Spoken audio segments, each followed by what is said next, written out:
semua fasilitas terkait dengan kemudahan dengan sistem yang ada. Kalau dulu masih menggunakan asbak ketika SD, kemudian kalau sekarang kan sudah semua IT. Nah ini hal yang beruntung bagi teman-teman semua.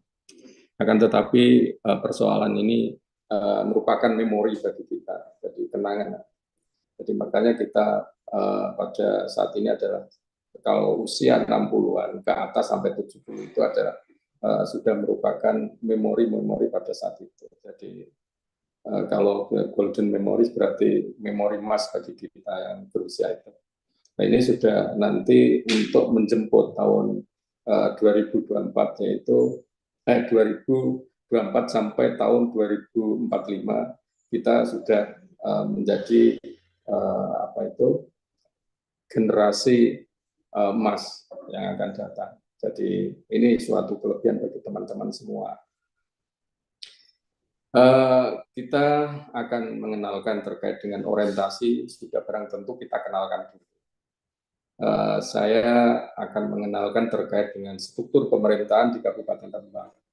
Bahwa di Kabupaten Rembang itu, pemerintah Kabupaten Rembang sudah barang tentu semua ASN harus tahu sih bagaimana struktur organisasinya.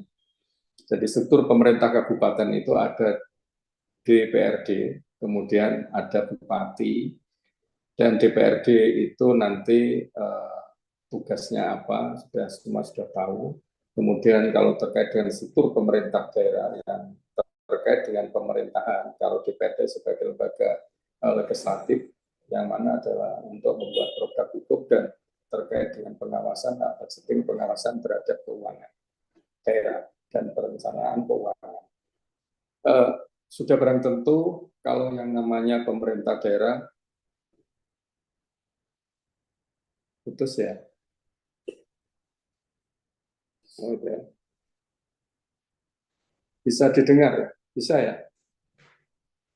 Bisa ya? Halo.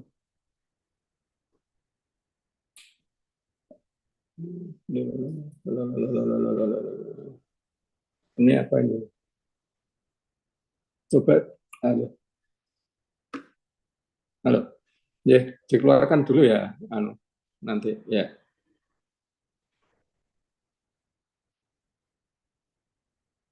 Saya tunggu ya, terima kasih. Jadi kita berbicara terkait dengan dasar hukumnya.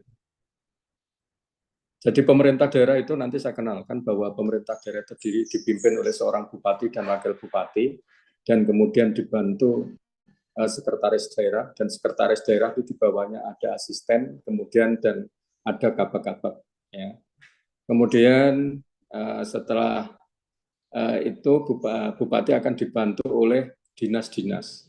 Ini semua saya harap ASN yang ada tahu sehingga memudahkan untuk berkoordinasi. Ya, ASN di Pemkab Rembang mudah berkoordinasi dengan dinas-dinas yang terkait dengan tusinya. Jadi kalau ketenaga pendidikan tidak harus konsultasinya dengan dinas pendidikan.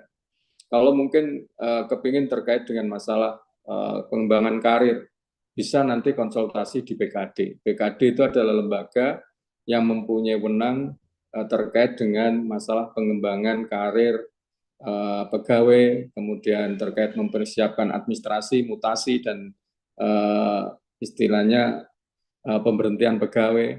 Itu semua ada di kepegawaian. Dan nanti kalau kepingin terkait dengan pengembangan inovasi, berkomunikasi dengan Bapeda.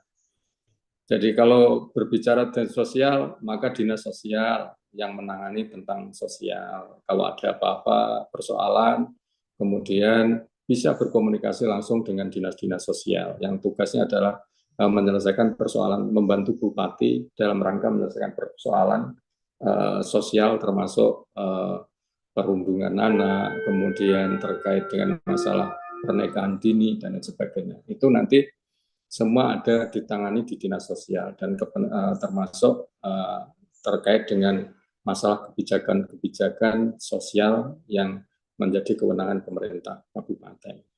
Dan juga bisa kalau terkait dengan masalah arsip dan arsip dan perpustakaan, mungkin mau mengembangkan ada inovasi terkait dengan keperpustakaan, nanti komunikasinya dengan dinas Putasip.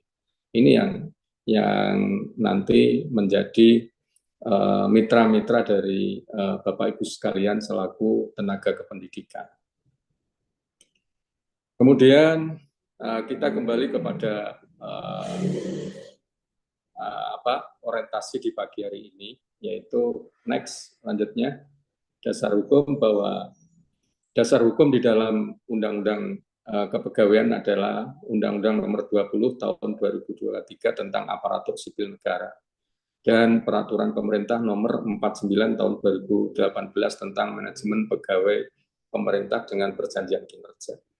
Jadi kalau saya memandang bahwa pada prinsipnya yang namanya ASN itu terdiri PNS dan P3K. Jadi kalau kita berbicara terkait dengan itu, kalau kita mendasarkan dengan azas yang ada di dalam azas yang ada di undang-undang, ya, istilahnya bahwa undang-undang ini azasnya istilahnya bahwa ASN itu tidak membedakan, itu PNS dan itu P3K di dalam azas, ya, di dalam azas itu ada, sebentar Pak bacanya, punya saya nggak terang, ya, di pasal 2 penyelenggaraan kebijakan dan manajemen ASN berdasarkan pada azas kepastian hukum. Jadi kepastian hukum itu semua harus didasarkan pada produk-produk hukum. Kemudian harus profesionalitas. Kemudian profesional itu ya mestinya sesuai dengan kemampuan keahliannya, ya. Kemudian proporsionalitas, jadi keterwakilan. Kemudian keterpaduan, pendelegasian, netralitas, akuntabilitas, efektivitas dan efisien, kepatuhan hukum, dan non-diskriminatif. Ini yang paling penting. Jadi istilahnya non-diskriminatif ini azas yang harus ditaati oleh siapapun pembuat kebijakan, pembuat peraturan perundangan terkait dengan masalah itu ASN. Jadi ketika ini ASN yang PNS diprioritaskan di dalam hal-hal tertentu. Saya yakin nanti ini memang belum ada peraturan pelaksanaannya. Jadi undang-undang itu nanti harus ada undang-undang turunan. Nanti setelah turun undang-undang turunannya, dalam hal ini mengatur di dalam implementasinya, ini nanti ada PP, ada peraturan pemerintah, kemudian ada juga nanti surat edaran BKN, mungkin juga Kementerian Pan-RB, ini semua yang ada relasinya dengan kepegawaian sudah barang tentu nanti akan menjabarkan terkait dengan apa yang diatur di dalam undang-undang ini. Jadi jenengan Bapak Ibu sekalian tidak usah kecil hati ketika jenengan selaku ASN yang diangkat prosesnya melalui P3K, yaitu perjanjian tenaga kerja, ya, perjanjian kontrak tenaga kerja. Jadi ketika diangkat jenengan harus menggunakan perjanjian. Kalau ASN kan secara tanpa ada perjanjian, bahwa di situ langsung diikat dengan ini ikatan ini nanti ada ketentuannya sebagaimana diatur nanti di Permenpan, RB, mungkin juga surat peraturan dari BKN. Ini nanti akan mengatur terkait dengan itu. Next.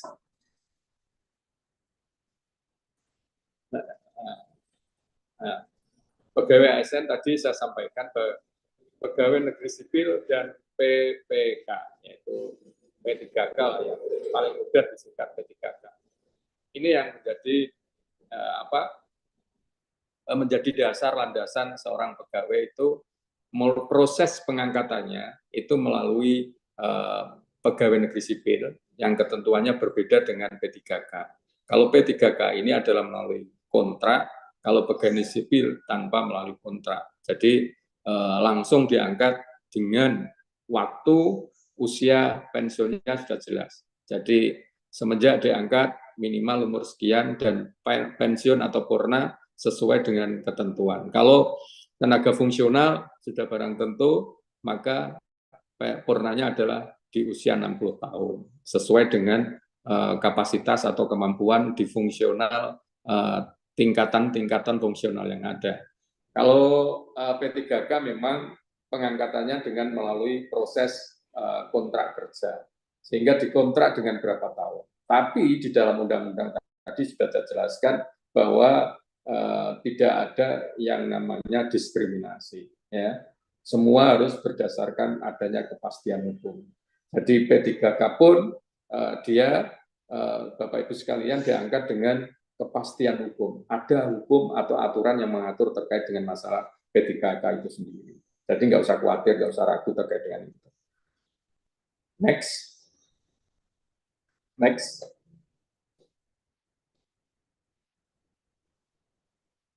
Ya. Kemudian pegawai aparatur sipil negara, yaitu pegawai ASN. Di sini ASN terdiri dari atas PNS dan PPPK atau P3K, memiliki nomor induk pegawai.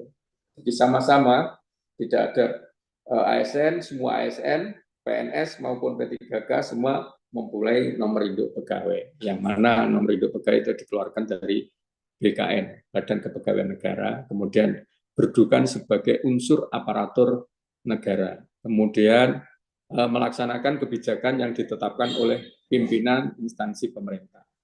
Dalam hal ini, kalau di pemerintah kabupaten sudah barang tentu yang akan membuat kebijakan adalah bupati, dan dibantu oleh sekretaris daerah. Jadi bupati itu adalah pejabat pembina kepegawaian yang mempunyai hak sesuai undang-undang. Beliau mempunyai hak, bupati adalah untuk memberhentikan pegawai, mengangkat pegawai, kemudian menjatuhkan sanksi pegawai, memberikan kenaikan pangkat, memberikan gaji pegawai, dan kenaikan gaji dan tunjangan-tunjangan yang lain. Ini semua adalah kewenangan bupati. Kemudian bupati dibantu oleh sekretaris daerah selaku pejabat yang berwenang dalam bidang kepegawaian, ya, untuk mengajukan administrasi kepegawaian, sehingga Sekda itu mempunyai kewenangan untuk melaksanakan terkait dengan manajemen kepegawaian terkait pejabat yang berwenang. Jadi apapun kebijakan yang diambil oleh bupati selaku pejabat pembina kepegawaian, yang mengusulkan adalah sekretaris daerah. Di samping sekretaris daerah mempunyai kewenangan terkait dengan masalah kepegawaian, juga masalah keuangan. Jadi Sekda mempunyai tugas dan punya wewenang selaku tim TAPD, yaitu tim yang menentukan kebijakan keuangan daerah. Kemudian mempunyai kewenangan sebagai pengguna aset daerah. Jadi pengguna aset adalah Sekda. Jadi dari sisi pengelolaan aset. Maka kami juga minta dibantu terkait teman-teman ASN yang masuk dalam melalui proses P3K, tolong semuanya untuk bisa memanfaatkan aset seefisien mungkin dan ikut memelihara aset, karena aset ini adalah merupakan kekayaan negara yang mana nanti menjadi modal bagaimana untuk memberikan pelayanan kepada masyarakat.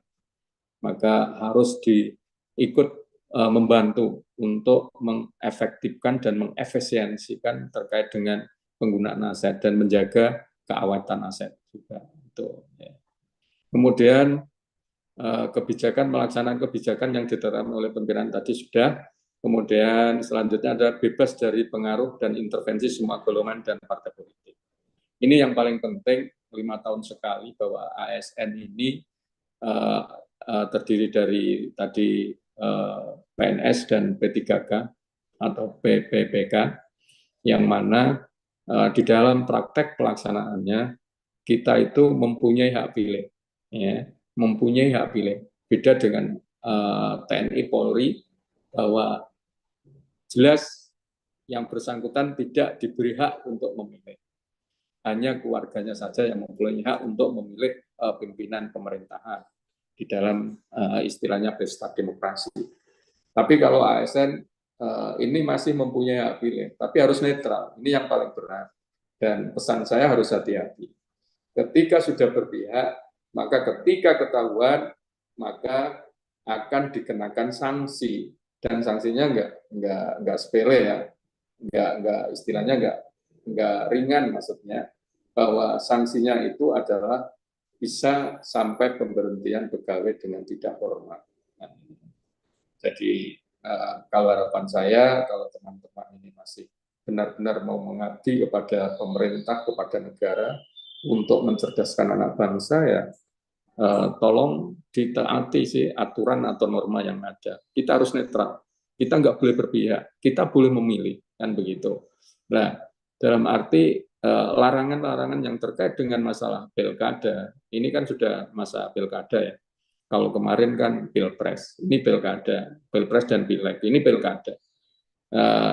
Mestinya Bapak Ibu sekalian boleh menentukan pilihan, tapi jangan menunjukkan secara vulgar, saya memilih ini akan menimbulkan suatu persoalan netralitas, dan tidak boleh aktif di dalam kegiatan-kegiatan. Ini ASN ya. Kemudian fungsi ASN adalah untuk pelaksana kebijakan publik, ya.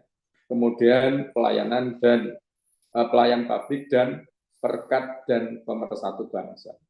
Yang namanya ASN itu semua itu adalah aparat yang mana tugasnya adalah sebagai pelayan publik. Sehingga di dalam memberikan pelayanan mesti harus dengan rasa ikhlas, itu wajib. Jadi kalau jenengan tidak ikhlas di dalam memberikan pelayanan dengan gaji mungkin yang masih kurang banyak dan sebagainya, tidak disyukuri, maka akan terjadi hal yang menjadi ganjalan. Jadi ganjalan ini atau ada suatu semacam tekanan batin bahwa hanya keterpaksaan. Ini nggak boleh. Nanti apa yang diharapkan, fungsi ini tidak akan tercapai. Jadi kalau Bapak Ibu memang benar-benar mau menjalankan tugas sudah mau masuk di namanya birokrasi yang mempunyai fungsi masing-masing ya, ada yang memberikan pelayanan terkait dengan kesehatan, ada yang memberikan pelayanan terkait dengan pendidikan, termasuk Bapak Ibu sekalian, ada yang menjalankan pelayanan terkait dengan masalah administrasi kependudukan, dan memberikan pelayanan administrasi yang lain. Ini semua harus mempunyai niat yang sama, yaitu ikhlas di dalam memberikan pelayanan. Ini jelas diatur di dalam norma-norma etika di dalam pelaksanaan kita menjalankan tugas fungsi kita. Ini semua sudah diatur. Jadi kalau sudah ada ganjalan atau merasa tertekan, saya yakin Bapak Ibu sekalian tidak akan merasakan tidak akan merasakan kenyamanan, ya. Jadi kalau sudah ikhlas, sudah memakamkan diri masuk di birokrasi, mestinya harus benar-benar ikhlas dalam memberikan pelayanan kepada masyarakat. Ya. Jangan merasa bahwa yang lainnya bisa begini, saya hanya begini, nggak boleh. Semua itu sudah ada aturannya. Jadi tidak ada yang istilahnya membedakan antara Bapak Ibu sekalian. Dan di dalam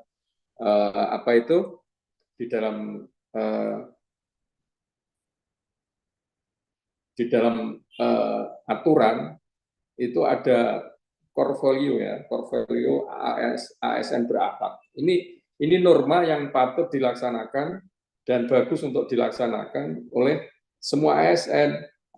Karena apa? Karena di situ memang sudah diatur ya.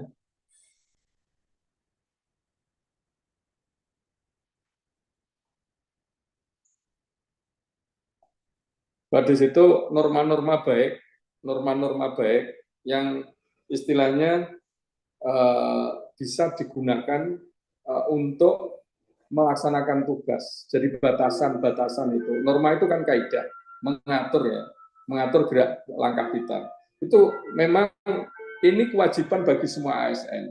ini adalah merupakan peraturan Kementerian Pan-RB, yaitu yang mana di situ ada core value, ya, istilahnya ukuran, ya, ukuran bahwa berakhlak ini bukan berarti ASN itu berakhlak yang baik, itu wajib. Maksudnya berakhlak ini adalah akronim, ya, akronim yang mana di situ ada berorientasi pelayanan, kemudian akuntabel, kemudian kompeten, harmonis, kolaboratif, adaptif, loyal. Ini yang dimaksudkan, nanti mungkin ada yang menjelaskan lebih lanjut terkait core value ASN berakhlak ini. Akhlak ini bukan suatu kata yang menunjukkan bahwa itu adalah suatu budi pekerti yang baik, enggak. Tapi memang ya salah satu unsurnya di situ, ya, tapi ini akronim, ya. Ya, singkatan lah, ya, singkatan tapi dalam bentuk kata, itu akronim, kan begitu. Nah, ini adalah yang di situ ada berorientasi pelayanan, ya, memahami dan memenuhi kebutuhan masyarakat, ramah, cekatan, solutif, dan dapat diandalkan, melakukan perbaikan tiada henti. Ini adalah berorientasi pada pelayanan. Jadi kalau orang birokrasi, ya ada norma yang baik seperti itu, tinggal menjalankan saja. Apakah ukurannya seperti itu? Ukurannya apakah kita sudah memahami dan memenuhi kebutuhan masyarakat itu kayak apa sih? Jadi kalau sekarang, kalau jenengan sebagai tenaga pendidik, mestinya kebutuhan masyarakat saat ini kebutuhannya apa? Nanti berinovasi, walaupun di situ sudah ada yang namanya kurikulum merdeka, ya, yang menjadi pedoman. Tapi paling enggak jenengan harus bisa membaca kondisi siswa pada saat ini itu harus bagaimana. Itu harus jenengan harus tahu, kan gitu. Nah, itu nanti membuat inovasi. Ini sering terjadi perundungan anak. Sebabnya apa sih? Kemudian biar tidak terjadi permasalahan yang jenengan ketahui, kamu Bapak Ibu sekalian membuat solusi lah. Itulah yang namanya nanti memahami dan memenuhi kebutuhan masyarakat saat ini itu apa. Nah, itu bukan hanya kebutuhan yang kita diberi uang duit, enggak, bisa menggunakan cara-cara yang lain. Dan kalau ASN memberikan uang duit, dari mana sumbernya? Enggak ada, gaji kita terbatas di ASN. Ya, kemudian akuntabel, melaksanakan tugas dengan jujur, ya, bertanggung jawab, cermat, disiplin, dan berintegritas tinggi, menggunakan kekayaan dan barang milik negara secara bertanggung jawab, efektif, dan efisien. Tadi saya sudah sampaikan bahwa saya termasuk penanggung jawab terkait dengan aset pemerintah dalam hal pemerintah daerah, maka saya minta kepada Bapak Ibu sekalian untuk ikut menjaga, yaitu istilahnya menggunakan kekayaan dan barang milik negara secara bertanggung jawab. Jadi bertanggung jawab itu istilahnya kalau sudah selesai ya dikembalikan dalam kondisi yang baik, kemudian efektif, itu digunakan secara sesuai kebutuhannya. Kebutuhannya efektif, efisien. Itu efektif itu daya guna dan hasil gunanya nanti kita harus kita ukur, dan efisien ini adalah nilai ekonomisnya, sampai terjadi pemborosan di dalam menggunakan aset negara. Ini banyak, nanti biar ada loyal. Loyal ini adalah memegang teguh ideologi Pancasila dan Undang-Undang Dasar Negara Republik Indonesia tahun 1945, NKRI, serta pemerintahan yang sah. Jadi kita itu mempunyai ukuran loyal itu sesuai dengan Undang-Undang Dasar dan sesuai dengan Pancasila dan Undang-Undang Dasar. Jadi Pancasila itu mengatur mulai dari sila ketuhanan sampai kelima, itu semua adalah mengatur perilaku kita. Itu yang menjadikan pedoman filosofinya. Jadi nanti bisa dijabarkan yang namanya ketuhanan bagaimana. Yaitu Bapak Ibu sekalian akan lebih pandai untuk bisa menjabarkan. Ini dan loyal ini menjaga nama baik sesama ASN, pimpinan, instansi, dan negara. Ini penting. Jadi menjaga rahasia jabatan dan negara ini penting. Jadi ketika suatu persoalan ada di persoalan di internal, maka istilahnya wajib bagi ASN untuk menyelesaikan secara internal melalui tahapan. Jadi melalui atasan, kemudian ke atasan lagi. bukan berarti kita menyimpang, bukan.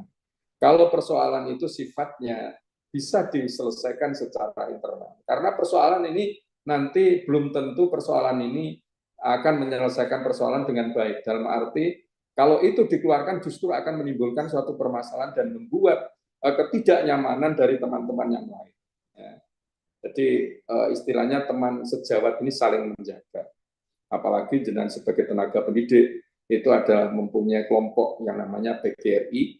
Nah, itu adalah merupakan satu kesatuan dari tenaga pendidik yang mempunyai apa itu kode etik ya, kode etik sebagai teman sejawat. Ini penting ya, sehingga tidak ada persoalan yang keluar dalam arti ke masyarakat. Sebenarnya persoalan itu nanti bisa diselesaikan internal dan tidak berdampak apapun. Kalau itu sebenarnya bisa diselesaikan internal, kemudian kok keluar, nanti malah justru akan menjadi runyam. Akan menimbulkan penafsiran dari berbagai kalangan masyarakat. Ini yang sebenarnya sepele, tapi kemudian diekspos menjadi, karena sekarang kita mempunyai, kita sekarang adalah sudah tidak ada istilahnya sesuatu yang tanpa diketahui oleh masyarakat. Jadi kalau sekali itu diunggah di dalam media sosial, itu semua akan tahu sedunia. Jadi sudah global lagi, kita itu tidak ada jarak dengan negara-negara yang lain. Maka ketika terjadi perundungan anak dan sebagainya, selesaikan di internal dulu. Benar itu terjadi perundungan atau tidak. Dan nggak usah dibesar-besarkan. Gitu, kan. Istilahnya biar semua kalau diselesaikan. Kalau yang namanya penyelesaian secara musyawarah, itu adalah penyelesaian yang paling bagus. Istilahnya tidak ada yang dirugikan di salah satu pihak.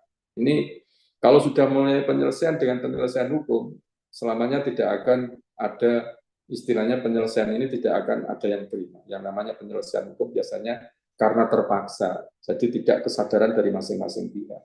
Ini perlu kami sampaikan. Jadi itu memberikan pelayanan publik yang profesional, berkualitas, dan berkualitas. Ini kita sudah mempunyai norma yang baik untuk menjadikan pedoman, yaitu kita sebagai ASN mempunyai core value ASN berakhlak, yaitu yang sudah saya sebutkan tadi.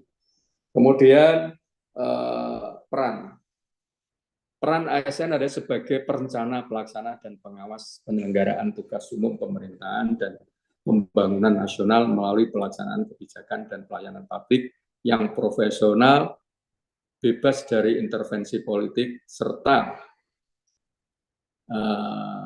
praktek-praktek KKN. Ya, ini jelaslah. Jadi ketika sebagai perencana, pelaksana, dan pengawas, kalau Bapak Ibu sekalian, mestinya sistem perencanaannya adalah merencana bagaimana akan memberikan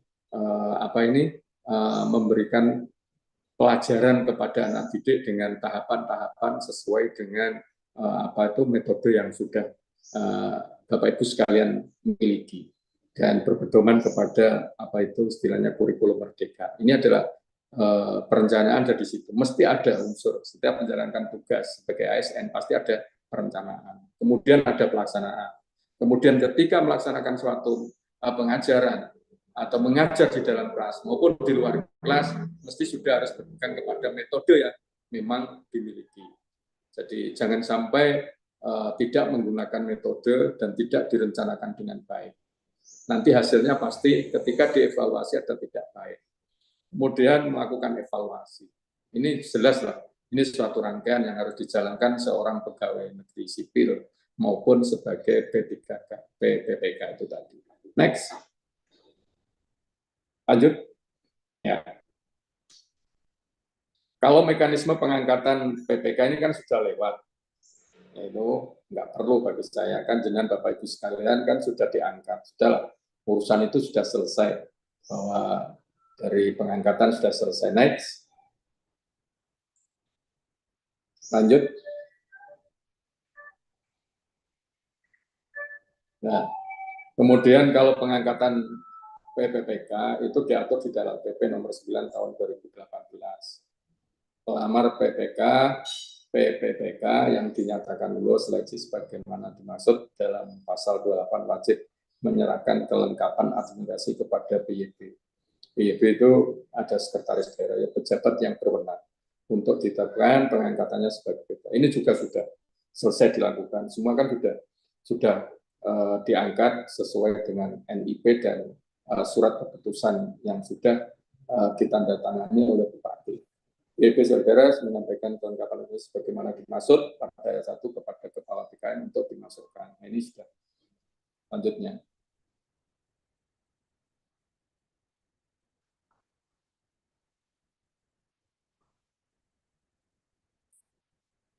Masih ada?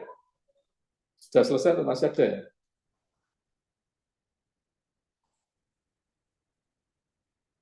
Lanjut.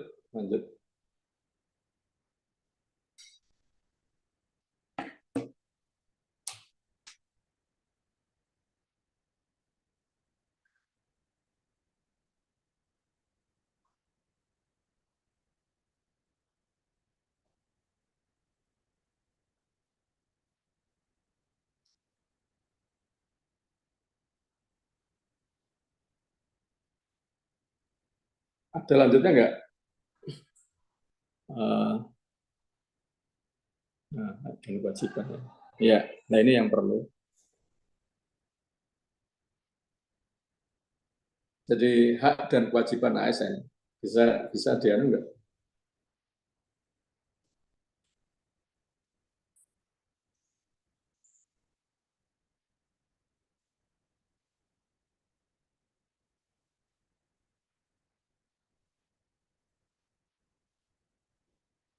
Nah, ini. Oke. Jadi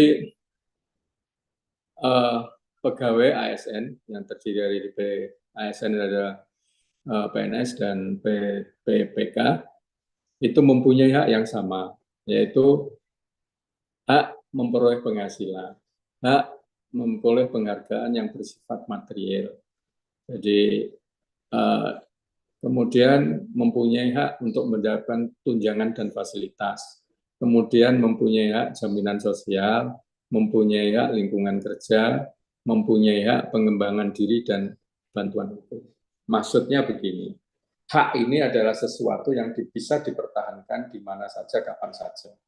Jadi sesuatu yang dimiliki oleh seseorang. Jadi kalau hak asasi itu ada hak hidup, terusan hak untuk memperoleh pendidikan yang layak, kemudian hak untuk memperoleh kesehatan. Ini hak asasi. Nah, yang terkait dengan hak hak yang melekat pada seseorang, karena ini ASN ini diatur di dalam undang-undang khusus ya. Jadi kelebihan ASN ini mau tidak mau ada sesuatu yang sifatnya mengatur. Birokrasi itu ada sesuatu yang mengatur secara ketat. Namun dari hasil penelitian saya pernah menyampaikan di seminar nasional bahwa birokrasi ini ada kelemahannya terkait dengan belum diatur secara ketat. Ini kelemahannya. Jadi aturannya itu masih belum ketat. Jadi seorang yang duduk di meja diatur dengan aturan yang ketat itu birokrasi. Dalam rangka untuk memberikan pelayanan kepada masyarakat, bukan terus duduk di meja. Makna birokrasi ini kan meja, ya, tempat duduk ya. Jadi biru. Nah, kemudian krasi ini adalah orang yang menjalankan. Jadi orang yang mempunyai kewenangan menjalankan pelayanan itu birokrasi. Hak yang diperoleh yaitu penghasilan. Kalau penghasilan sudah sesuai dengan peraturan pemerintah, gajinya itu sesuai, berarti sesuai dengan kemampuan keuangan negara. Jadi tidak terus saya punya hak mendapat penghasilan, ya cukupi kebutuhan saya hidup sehari-hari seperti ini, maka habisnya sekian cukupi, bukan begitu. Penghasilan ini hak yang harus bisa dipertanggungjawabkan, ada tetap mengacu kepada, karena di dalam azasnya adalah di situ ada undang-undang kepegawaian itu adalah azas kepastian hukum. Jadi uang negara itu dikeluarkan berdasarkan ketentuan peraturan yang mendasari. Kalau tidak, yang mengeluarkan juga akan kena hukuman. Maka penghasilan ini sesuai dengan kemampuan keuangan negara. Bisa naik secara step by step sesuai dengan aturan, kepangkatan dan sebagainya. Kemudian penghargaan yang bersifat material. Ini bisa. Jadi sepanjang negara atau pemerintah ini mempunyai keuangan yang mampu, maka ketika seorang pegawai mempunyai keahlian atau apa istilahnya dia menemukan sesuatu, mempunyai kelebihan dalam hal pengembangan profesi dan menggunakan inovasi, maka bisa diberikan penghargaan yang bersifat material berupa uang atau istilahnya untuk menjalankan ibadah bagi pemeluk agama Islam umroh, itu untuk yang non Muslim mungkin bisa melakukan ibadah di Bethlehem. Itu semua adalah tergantung kemampuan keuangan negara. Kemudian tunjangan dan fasilitas. Tunjangan ini juga sesuai dengan kemampuan, bukan jumbar ya. Tunjangan, kemudian sesuai dengan negara lain, kalau tunjangan guru atau gaji guru sampai 63 juta. Nah, di sini nggak mampu ya gaji seperti itu. Urutan gaji tertinggi guru di luar negeri itu berapa kan, sampai 60, 70 kan itu. Di sini enggak.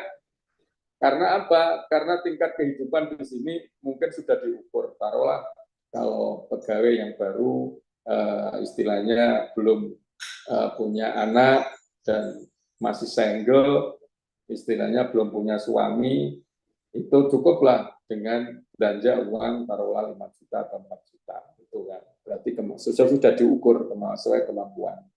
Jaminan sosial, jaminan sosial ini nanti P3K juga memperoleh jaminan sosial BPJS. Semua masyarakat hampir memperoleh.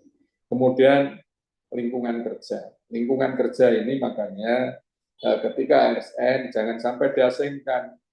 Tidak boleh itu. Jadi diberi tempat kerja yang layak. Kalau seorang guru tugasnya mengajar, ruangannya P3K disendirikan, enggak, semua harus sama. Jadi istilahnya tidak mengenal kelas, ya, semua setara, sejajar, tidak boleh dibeda-bedakan.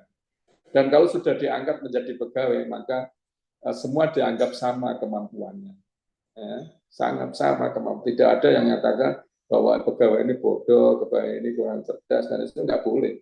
Kalau semua mempunyai kedudukan yang sama, karena semua sudah lolos seleksi gitu loh. Jadi kita nggak boleh, kita harus beri porsi yang sama, lingkungan kerja yang sama. Jadi itu. Jadi makanya saya berharap teman-teman semua untuk tetap mengembangkan diri, walaupun dianggap sudah mampu, tapi mempunyai hak pengembangan diri di bawahnya. Berarti jenengan bisa bersekolah untuk menambah ilmu melalui diklat, melalui apa, fintech dan lain sebagainya, atau sekolah lagi mengambil untuk strata berikutnya, tingkat berikutnya. Kemudian bantuan hukum. Jadi ASN ini ketika bermasalah sebenarnya itu ada kewajibannya bagi pemerintah untuk memberikan bantuan hukum. Jadi makanya di dalam kelompok organisasi besar kita, ya, di wadah Korpri itu, selaku ketua Korprinya saya selaku ketua Korpri, Korp Pegawai Negeri Sipil itu, Korp Pegawai Negeri ya, ASN lah ya, itu semua mewadahi semua selaku birokrasi yang memberikan pelayanan kepada masyarakat diwadahi, walaupun mempunyai istilahnya unit-unit organisasi atau kelompok tersendiri, tapi tetap diwadahi dalam satu wadah, yaitu Korpri. Nah, di sini ada IUR, ya, yang namanya organisasi kan berjalan tidak tanpa ada pendanaan kan tidak mungkin akan berjalannya. Jadi kita mengambil IUR dari teman-teman semua ASN. Nanti IUR itu digunakan salah satunya adalah memberikan bantuan hukum ketika ada persoalan hukum, ya, yang dihadapi oleh ASN. Makanya kalau ada persoalan hukum yang dihadapi dengan ASN, nanti segera lapor saja kepada tim kami. Kalau itu sampai ke ranah hukum, kalau tidak sampai ranah hukum ya nggak usah, nggak boleh istilahnya mencari bantuan hukum. Jadi cukup nanti yang akan menyelesaikan kan di wilayah kami ya. Dalam hal ini kami selaku PYB akan mengambil sikap ketika terjadi suatu pelanggaran hukum bagi ASN gitu ya. Jadi mohon maaf sekali lagi kemarin kami memutuskan dari tim Korpri untuk menarik ya atau membayar iur yang nanti akan diberikan ketika ada yang sakit dan perlu diberi bantuan, kita akan beri bantuan sesuai dengan kemampuan keuangan. Kemudian ketika purna atau berhenti, nanti juga akan diberikan bantuan keuangan. Ini semua akan untuk kesejahteraan dari kita untuk kita semua. Jadi bukan, dan uang itu akan dipertanggungjawabkan setiap bulan ya. Dan kalau perlu dirilis nanti dengan cari webnya Korpri itu berapa sih duit kita ya. Sampai saat ini mungkin sudah berkumpul setelah dibagi mulai tahun berapa itu sekarang dibagi lagi itu sekitar terkumpul dana iur 400 juta karena kekurangan yang kemarin itu banyak sehingga kami untuk terakhir kali membayar kekurangan yang tahun lalu itu sekitar 400 juta. Setelah ini normal keuangan kita ya. Itu nanti bisa dengan lihat web Korpri terkait dengan penggunaan keuangan dan keluar masuknya keuangan itu tadi ya. Kemudian biasanya kalau punya hak juga ada kewajiban. Jadi ASN itu berkewajiban setia dan taat pada Pancasila, Undang-Undang Dasar 45, NKRI, dan pemerintah yang sah. Ini wajib, nggak bisa ditawar. Ya. Pancasila sebagai filosofi, ini bangsa, kemudian Undang-Undang Dasar 45 sebagai sumber daripada semua undang-undang. Jadi kalau anggaran pendidikan harus 20% itu sumbernya dari undang-undang, harus ada kepastian hukum, ini juga dari Undang-Undang Dasar 45. Kemudian NKRI mengakui bahwa Negara Kesatuan Republik Indonesia dari Sabang sampai Merauke sampai Pulau Roti ya, Rote itu kok bukan roti ya, Rote itu di NTT itu adalah wilayah negara kita yang harus kita jaga. Intinya seperti itu. Jadi terus menaati ketentuan peraturan perundang-undangan. Ini wajib bagi semua ASN dan semua warga masyarakat, bukan ASN saja, harus mentaati peraturan perundang-undangan. Bagi ASN itu memang mempunyai suatu peraturan yang bersifat khusus, yaitu Undang-Undang Kepegawaian dan turunannya. Jadi di samping undang-undang seperti hukum pidana, kemudian hukum administrasi negara, nanti juga wajib mentaati undang-undang kepegawaian. Kemudian melaksanakan nilai-nilai dasar ASN dan kode etik dan kode perilaku ASN, termasuk tadi norma core value ASN berakhlak. Itu wajib gitu ya. Kemudian bersedia ditempatkan di seluruh wilayah NKRI dan perwakilan NKRI yang berkedudukan di luar wilayah Indonesia. Jadi memang bagi pegawai yang diangkat dengan perjanjian ini ada luar biasa ya, maksudnya tidak bisa dimutasi kemana-mana. Jadi ya udah, di mana yang menandatangani kontrak itu, disitulah mereka menjalankan tugasnya. Beda dengan ASN, ada bedanya. Kalau ASN ini nanti bisa ketika negara atau pemerintah untuk menghendaki dimutasi ke IKN, ya harus berangkat. Itu ke Papua, ya harus berangkat. Inilah yang membedakan Bapak Ibu dengan yang lain itu. Kemudian ini ada pegawai ASN tidak mentaati kewajiban dikenakan pelanggaran. Nah ini ketika kewajiban ini tidak dilaksanakan, maka harus ada sanksi. Dan sanksi ini nanti dikenakan pelanggaran disiplin dan dijatuhi hukuman disiplin. Jadi setelah ada pelanggaran terhadap kewajiban, maka nanti akan dilakukan pemeriksaan oleh atasan langsung atau oleh badan kepegawaian. Kalau itu menyangkut kepegawaian. Kalau menyangkut keuangan, maka yang akan memeriksa adalah yang internal itu adalah inspektorat.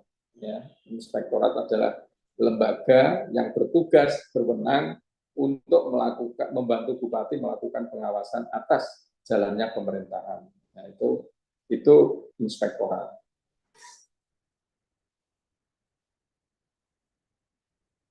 Kemudian ini yang ketutup ya. Ya, instansi pemerintah wajib melaksanakan penegakan disiplin. Jadi kalau pemerintah ketika tahu pelanggaran, dalam hal ini adalah atasan langsung dan sekretaris daerah selaku PYP dan bupati, tidak mau menjatuhi sanksi hukuman disiplin, maka akan dikenakan hukuman yang sesuai dengan ketentuan. Jadi sebenarnya tidak bersalah karena kesalahannya tidak menjatuhkan sanksi, karena bagi ASN yang melanggar suatu kode etik, perilaku, dan undang-undang yang lain, maka dikenakan sanksi. Nah, ketika itu bagi yang berkewajiban menegakkan aturan tidak menjalankan itu, maka kita akan dikenakan sanksi sendiri. Itulah yang repot, yang harus kita saling menjaga.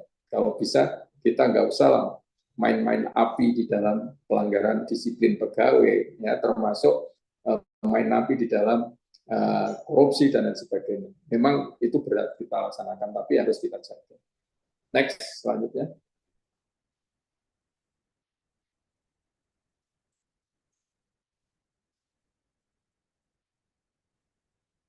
Kemudian ada hak, ya, hak ini pengembangan kompetensi. Hak ini ya masuk di hak. Tadi kan ada di bagian mana.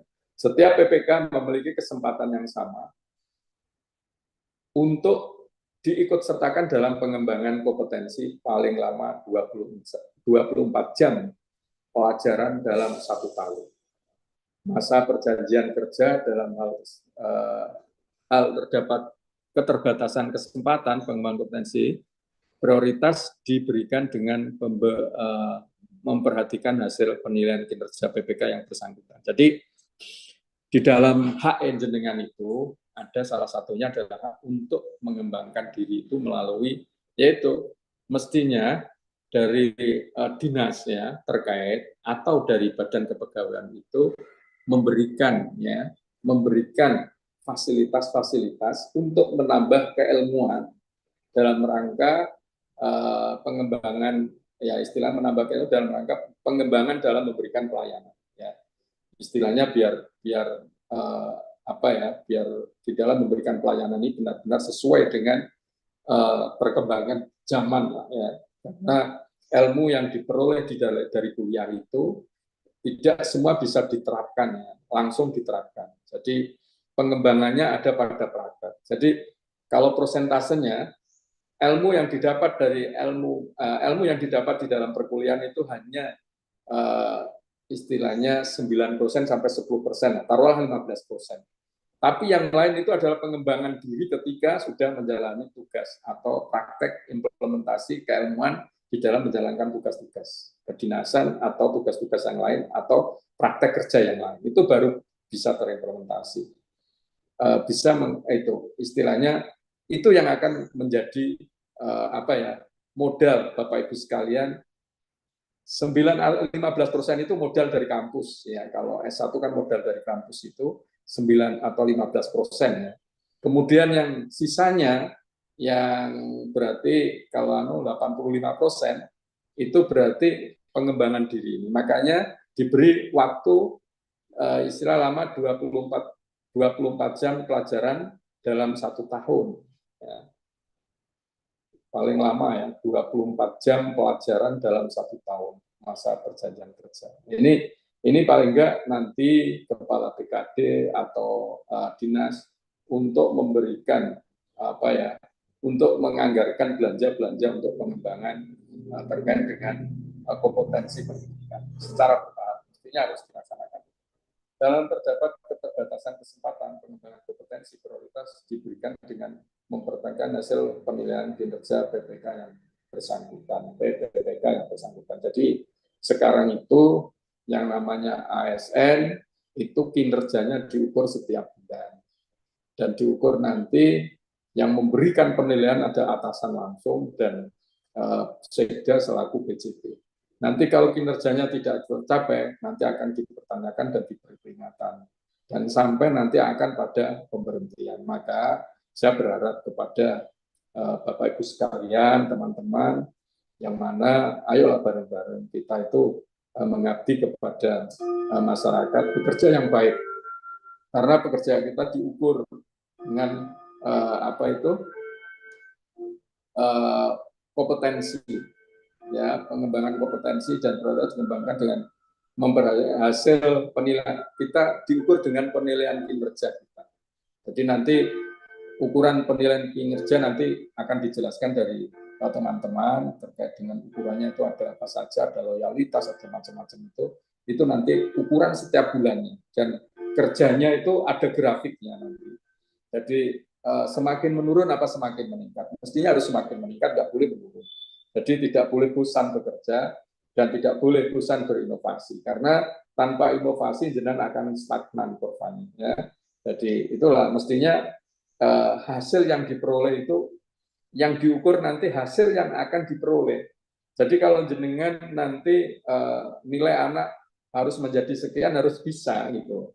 Itu nanti akan diukur oleh atasan langsung jenengan. Jadi itu yang menjadi ketentuan lebih lanjut diatur dalam peraturan Lembaga Administrasi Negara nomor 15. Jadi ada Lembaga Administrasi Negara kita itu. Kemudian ada yang namanya lembaga badan, ya, Badan Kepegawaian Negara. Kemudian ada Kementerian PAN-RB. Ini semua adalah yang mempunyai kapasitas untuk meningkatkan sumber daya manusia terkait dengan aparatur sipil negara, yaitu ASN. Lanjut. Nah ini di samping ini hak juga ya, cuti ini hak pegawai. Cuti ini hak pegawai yang mana wajib atau tidak boleh ditolak dan bukan wajib ya, bisa diambil dan bisa tidak. Tapi ini adalah hak ya. Jadi setiap PPK yang sakit berhak atas cuti sakit. Kemudian sakit sampai 14 hari berhak atas cuti sakit dengan melampirkan surat keterangan dokter. Kemudian sakit lebih dari 14 hari berhak atas cuti sakit dengan melampirkan surat keterangan dokter pemerintah paling lama diberikan 1 bulan. Bila tidak sembuh selama 1 bulan dilakukan pemutusan hubungan kerja. Ini hak yang ada, kemudian hak itu dibatasi, ya. Tidak terus bebas gitu kan, sakit ya udah sakit tetap dikasih, enggak. Ini ada batasannya. Kalau bila tidak sembuh selama 1 bulan dilakukan pemutusan hubungan kerja. Kemudian cuti tahunan. Bekerja paling sedikit 1 tahun terus menerus atas cuti tahunan adalah 12 hari kerja. Ini ada relasinya ketika Bapak Ibu sekalian ketika mau menjalankan ibadah umroh atau haji. Mestinya itu tidak boleh kalau belum melebihi 1 tahun bekerja ya. Istilahnya paling sedikit 1 tahun lah. Berarti lebih harinya itu baru boleh cuti tahunan, yaitu hanya mendapat 12 hari kerja. Nah ini mestinya ada prioritas ketika melakukan ibadah dengan tidak dihambat, bahwa kita juga menggunakan azas yang di dalam Pancasila kita itu ada menganut paham ketuhanan ya. Paham ketuhanan itu kalau dicerminkan adalah ada agama. Sehingga ketika agama itu kita wajib beribadah dan ibadah itu ada aturannya dan ada ketentuannya. Sehingga pemerintah juga akan memberikan hak-hak terkait dengan cuti sesuai dengan peraturan yang sudah ditetapkan. Cuti melahirkan, ini untuk melahirkan anak pertama sampai anak ketiga pada saat menjadi PK, maka PPK berhak atas cuti melahirkan. Nah ini cuti melahirkan kalau nggak salah 3 bulan, kemudian cuti bersama, yaitu cuti bersama itu biasanya ketika kita ada libur ya, sudah ditentukan oleh Kementerian PAN-RB. Sehingga kementerian istilahnya Kementerian PAN-RB, kadang kalau nggak salah ada kementerian koordinator ya, koordinator di dalam bidang kementerian koordinasi kesejahteraan sosial dan itu yang terkait dengan cuti bersama itu kan biasanya atau istilahnya Lebaran, Idul Adha, terus hari-hari besar yang lain, kalau itu biasanya ada yang namanya cuti bersama. Next.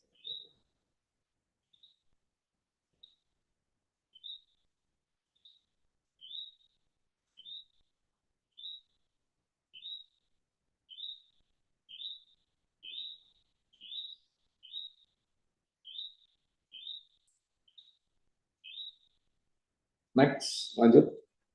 Masih ada atau sudah?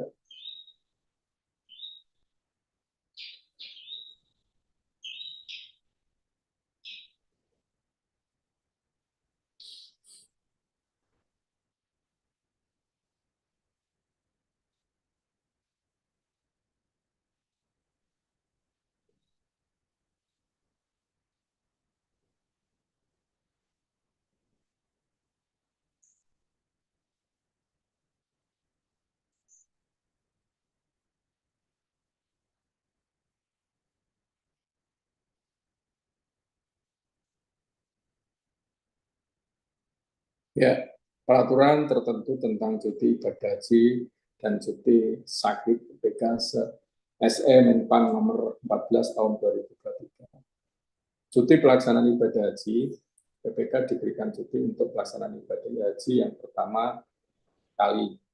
PPK dapat diberikan cuti untuk melaksanakan ibadah haji dengan mempertimbangkan beban pekerjaan pada unit kerja yang ditinggalkan, serta ketersediaan pegawai yang akan menggantikan tugas pemerintahan yang bersangkutan jika diperlukan.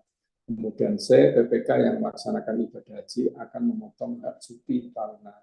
Kemudian D, pembayaran tunjangan kinerja bagi PPK yang bekerja pada instansi pusat dan tambahan penghasilan pegawai bagi PPK yang bekerja pada instansi daerah yang melaksanakan cuti pelaksanaan ibadah haji dilakukan sesuai ketentuan peraturan perundang-undangan yang mengatur mengenai tunjangan kinerja atau tunjangan penghasilan pegawai dengan mempertimbangkan cuti tahunan yang diambil. Jadi ini jelas bahwa bukan berarti kita atau aturan ini melarang PPK untuk melakukan atau menjalankan ibadah ya. Akan tetapi ada aturannya. Jadi kalau tadi setelah setelah 1 tahun menjalankan tugas baru diizinkan untuk mengambil cuti. Kemudian untuk ibadah haji yang jelas kalau sudah ada yang namanya tunjangan, maka tunjangan itu tidak boleh diberikan, hanya bisa memperoleh gaji pokok saja. Jadi makanya kalau sampai tunjangan itu diberikan, maka biasanya kalau ada pemeriksaan dari BPK, Badan Pemeriksa Keuangan, uang tunjangan itu disuruh mengembalikan. Ya. Dalam bentuk apapun, mungkin honor, mungkin apa, itu harus dikembalikan. Jadi ketika sudah lepas, karena mengambil cuti besar, maka tunjangan-tunjangan yang melekat itu harus tidak diberikan. Yang diberikan hanya gaji pokok saja.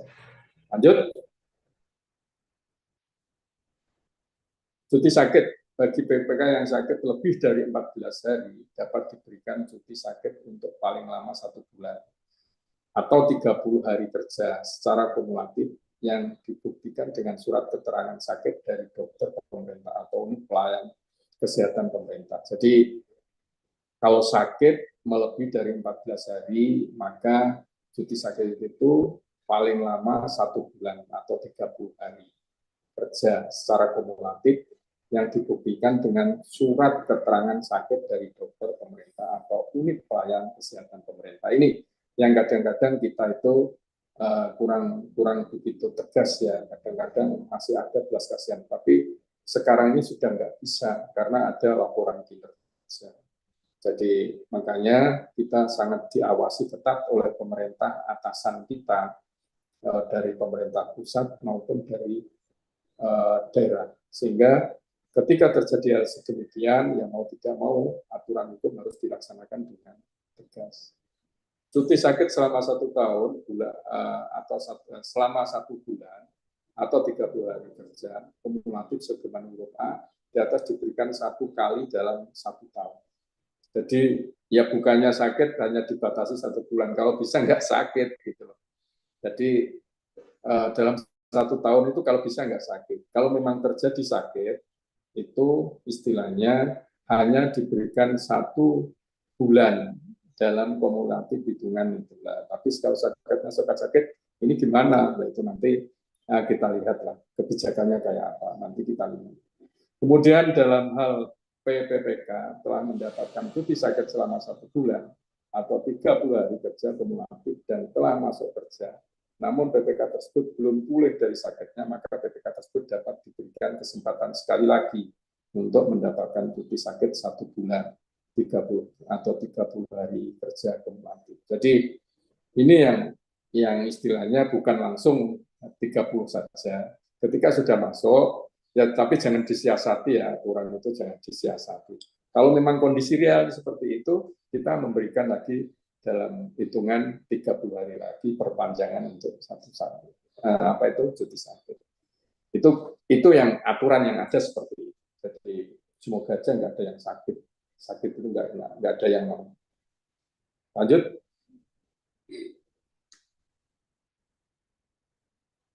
Disiplin ya.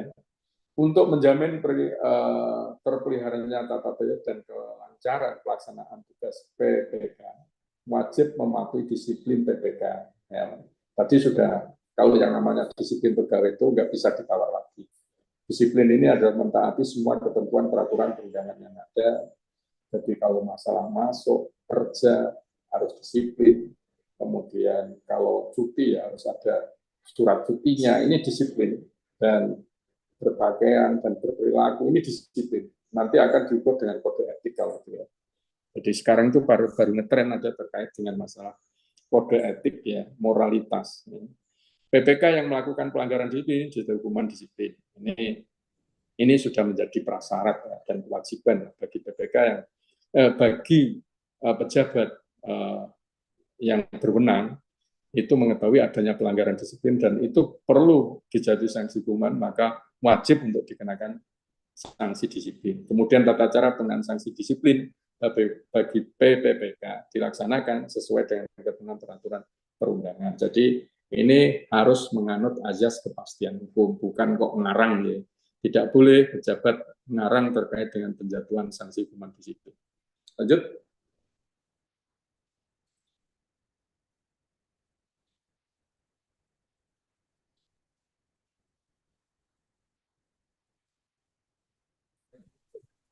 Mau tunggu sebentar nih Pak.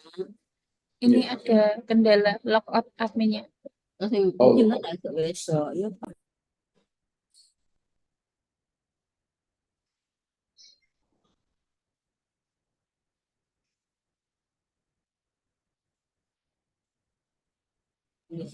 Sudah tampil ya Bapak Ibu?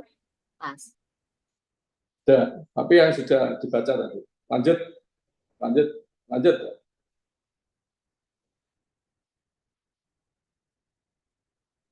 Pemberhentian sebagai PPK.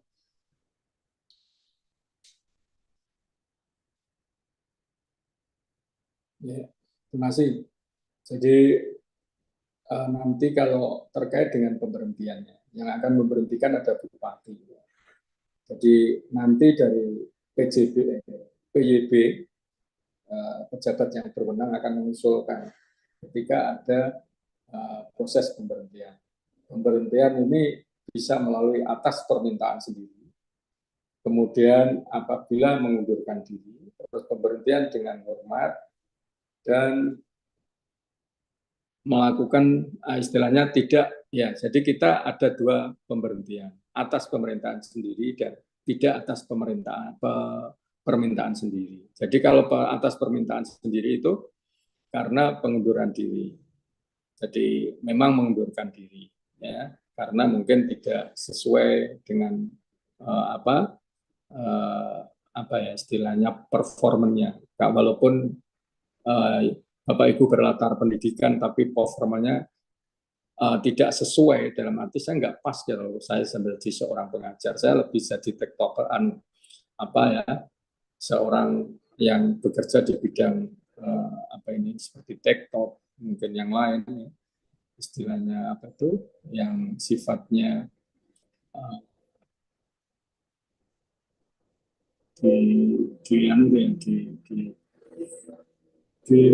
di sosial media ya, istilahnya itu monggo lah silakan, tapi dengan mengenai kalau ini kan karena tidak atas permintaan itu, jadi nanti akan diberhentikan dengan pemberhentian dengan hormat kalau atas permintaan sendiri.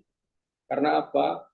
Kalau pemberhentian tidak dengan hormat itu biasanya kalau mau melamar bekerja di lain tempat atau perusahaan swasta ada keterangan ketika pernah diberhentikan tidak dengan hormat, maka akan menjadi kendala.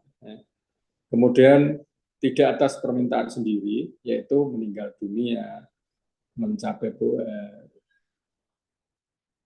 meninggal dunia, kemudian mencapai BUP atau sudah pensiun, kemudian jabatan dan untuk berakhirnya masa perjanjian kerja, terdampak perampingan organisasi atau kebijakan pemerintah, tidak cakap jasmani atau rohani, ini biasanya sakit, kemudian tidak berkinerja, karena kita dinilai dalam bekerja itu dinilai ya dengan menggunakan kinerja itu per bulan, kemudian dijadikan dipidana dengan pidana penjara karena melakukan tindak pidana dengan pidana penjara paling singkat 2 tahun.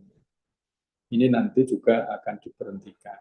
Jadi karena ini terkait dengan penjara paling singkat 2 tahun ini sudah masuk di wilayah kalau di hukum pidana itu ada tindak pidana kejahatan. Ini biasanya ya kalau saya nggak toleransi, mestinya akan saya usulkan untuk dipecat atau diberhentikan karena terkait dengan moral. Jadi kalau hanya bersifat tindak pidana pelanggaran sih masih di dalam buku 1 kita masih mikir-mikir ya. Tapi kalau yang namanya sudah melakukan tindak pidana yang hukuman, kalau hukuman penjara itu kan ada hukuman yang sifatnya pelanggaran itu kan kurang dari istilahnya tidak kurang 1 hari sampai mungkin 7 hari atau 10 hari ini pelanggaran nggak tampil lah. Jadi itu yang terjadi kalau memang itu dia dipidana di penjara, itu berarti melakukan suatu tindak penjara lebih dari 1 hari sampai 2 tahun, apalagi 2 tahun ke atas kalau di out ya ini masih samar-samar. Itu saja bisa diangkat ketika ada formasi, karena ini sudah menyangkut masalah kejahatan ya, kalau itu. Jadi yang namanya kejahatan itu adalah patologi sosial, penyakit sosial yang biasanya tidak diterima oleh kalangan masyarakat. Maksud harus kita pertahankan kan begitu.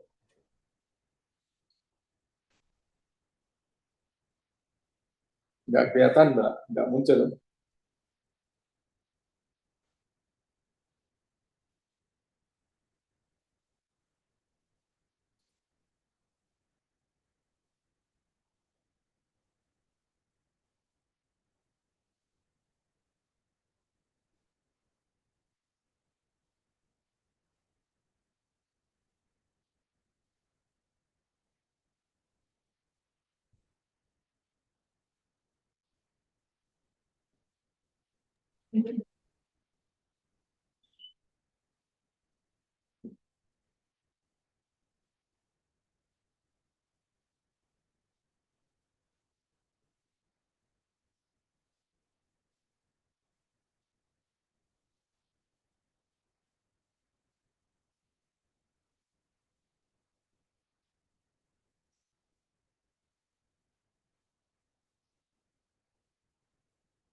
Untuk insidental ya ini harus tertentu.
Oke, terima kasih.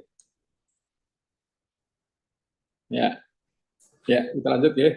Tinggal sedikit ini. Melakukan penyelewengan terhadap ini pemberian tidak atas permintaan sendiri itu ada karena pelanggaran undang-undang dan karena meninggal dunia, kemudian terdampak penyelenggaraan organisasi, terus perampingan ya. Kalau terjadi perampingan organisasi mau tidak mau kita memang sesuai dengan kondisi yang mesti harus mau diberhentikan dengan norma. Ya. Kalau ini kan pemberhentian tidak dengan hormat itu melakukan penyelewengan terhadap Pancasila dan Undang-Undang Dasar 45, kemudian pelanggaran disiplin tingkat berat, kemudian dipidana dengan pidana penjara atau kurungan karena melakukan tindak pidana kejahatan jabatan atau yang ada hubungannya dengan jabatan dan atau menjadi anggota dan partai politik ya, nggak kelihatan numpuk. Jadi itu adalah pemberhentian tidak dengan hormat.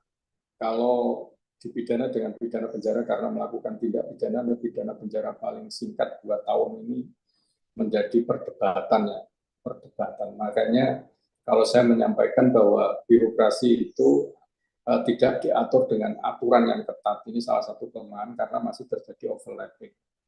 Jadi kalau kita melakukan tindak pidana korupsi, itu jelas langsung diberhentikan tidak dengan hormat. Tapi ketika kita dipidana dengan penjara paling singkat 2 tahun, ini kan orang sudah tidak bekerja sakit berturut-turut 1 bulan aja diberhentikan. Ini orang yang melakukan kesalahan, orang sakit ini kan bukan karena permintaan ya, karena melakukan. Tapi ketika orang dipidana karena melakukan kejahatan kurang dari 2 tahun, itu istilahnya bisa tidak diberhentikan atau diberhentikan dengan hormat. Gitu. Ini nih yang menjadi overlapping di dalam undang-undang. Makanya dikatakan salah satu kelemahan dari birokrasi itu belum diikat dengan peraturan yang ketat. Kira-kira itu yang bisa saya sampaikan. Sekali lagi, mohon maaf bila ada kekurangan dan kalau ada pertanyaan silakan untuk ditanyakan dan waktunya tidak lama karena sudah jam 10 ya kalau nggak salah, 10 lebih 25. Silakan Bapak Ibu sekalian kalau ada pertanyaan 1-2 atau mungkin catatan nanti pertanyaan akan saya jawab melalui WA atau apa silakan nanti Bapak Ibu. Kira-kira itu yang bisa saya sampaikan. Sekali lagi mohon maaf. Wabillahi taufiq walhidayah. Wassalamualaikum warahmatullahi wabarakatuh. Waalaikumsalam warahmatullahi wabarakatuh. Terima kasih paparan yang disampaikan oleh Pak Sekretaris Daerah terkait dengan kebijakan manajemen kepegawaian baik untuk P3K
Mohon izin, Bapak, sinyal kami nggak bagus ini, keluar masuk semuanya terpental semua.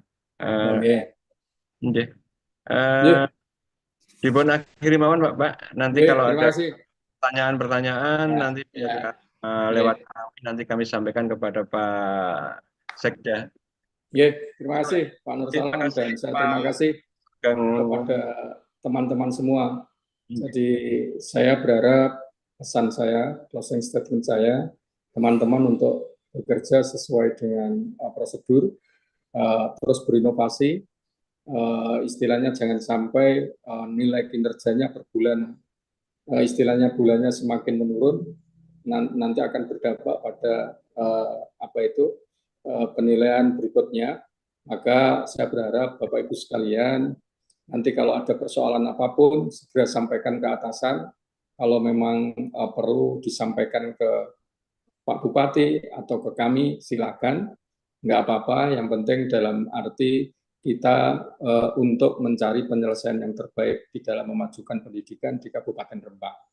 Intinya biar kita di dalam akses pendidikan ini benar-benar bisa dinikmati oleh semua masyarakat, dan jangan sampai pendidikan kita istilahnya masih banyak anak putus sekolah, istilahnya tidak tercapai di dalam pendidikan sampai 12 tahun.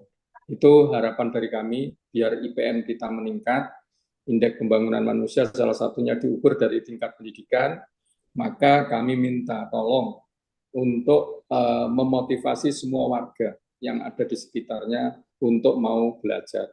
Tanpa didukung dengan pendidikan, saya yakin tidak akan tercapai Indonesia emas di tahun 2045. Jadi itu adalah boleh dikatakan hanya impian kosong tanpa itu. Dan juga nanti mestinya akan disertai dengan dukungan-dukungan lain terkait dengan kesehatan dan lain sebagainya. Jadi itu yang saya berikan closing statement saya. Jadi mengajar tujuannya adalah untuk mencapai Indonesia tahun 2045 sebagai negara yang sudah maju, dalam hal ini menjadi negara berkelas atau pemerintah berkelas internasional. Jadi istilahnya itu yang saya berikan. Sekali lagi mohon maaf. Wassalamualaikum warahmatullahi wabarakatuh. Saya akan undur diri dari arena Zoom ini. Terima kasih. Terima kasih, Pak. Waalaikumsalam warahmatullahi wabarakatuh.